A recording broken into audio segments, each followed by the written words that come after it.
Plopper. This thing, what happened, there was a handful of us in Missouri that knew about this thing a long time ago when it very first came out, and everybody kept it secret. And then there was one of the anglers won a big tournament down at Table Rock Lake a few years ago on it, talked about the Whopper Plopper, and then you couldn't go to Table Rock Lake for the next 6 months without everybody throwing a Whopper Plopper.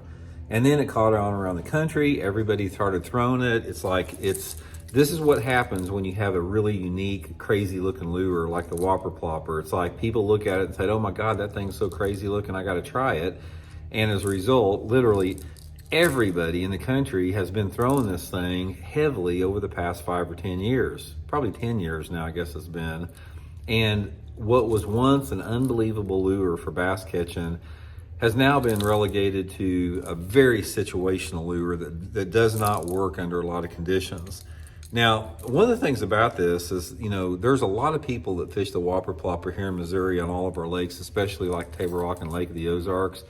And I've got a lot of buddies that are Whopper Plopper fanatics. I mean, they just live and die by the Whopper Plopper, and they've been doing nothing but complaining the last, year or two, just saying they're not on a Whopper Plopper. It's like they're getting off it. They're not biting it like they did.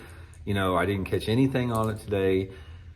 Why is this? And that's what I want to talk about in today's video pretty much. Now, here is the difference why one lure works for decades and stays productive and other lures don't.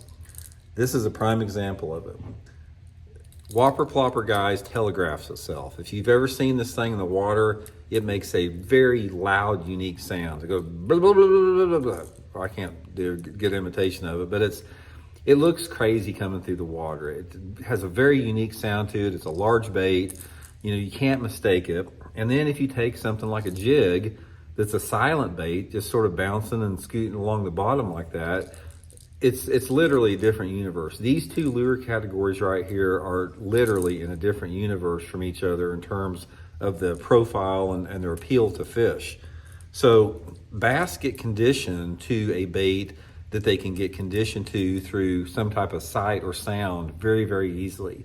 So say, for example, if you have a lure like an Alabama rig or a buzz bait or a Whopper Plopper or a lipless crankbait that has a lot of loud rattles into it, those baits are very audible to the fish, and they're larger baits, and the profiles on them different, and the bass pick up and they clue in on that very quickly.